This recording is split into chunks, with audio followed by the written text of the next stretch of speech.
24 மணி நேரமும் எங்க நினைப்பாகவே முதல்வர் விஜய் இருப்பது ஏன் என்று அதிமுக பொதுச் செயலாளர் எடப்பாடி பழனிசாமி கேள்வி எழுப்பியுள்ளார். தேர்தல் வெற்றி முதலமைச்சர் ஆன பிறகு திருச்சி கிழக்கில் நடைபெற்ற கூட்டத்தில் பேசிய விஜய் திமுக, அதிமுக கட்சிகளை கடுமையாக விமர்சித்தார். அதிமுகவுக்கு தேர்தலுக்கு முன்பும் பிறகும் எந்த வேலையும் இல்லை, இப்போதும் அவங்களுக்கு ஒரு வேலையும் இல்லை.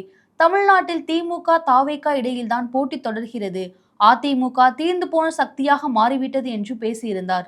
அதற்கு அதிமுக ஐடி விங் பதிலடி கொடுத்துள்ளது. பதவிக்கான பொறுப்பை உணராமல், தவறுகளுக்கு பொறுப்பு ஏற்காமல் முதல்வர் விஜய் பேசியுள்ளார் என்றும், சட்டம் ஒழுங்கை சரி செய்வதற்கு காவல்துறை அதிகாரிகளை நியமித்து விட்டால் போதுமா, தானாக நிர்வாகம் செயல்படுமா, இது எல்லாம் என்ன புது உருட்டாக இருக்கிறது என கேள்வி எழுப்பியிருக்கிறது. தாவேகா ஆட்சிக்கு வரக்கூடாது என்று கூட்டு சதி செய்ததா, சொல்வதற்கு ஆதாரம் இருக்கிறதா என்று அதிமுக கேள்வி எழுப்பியுள்ளது.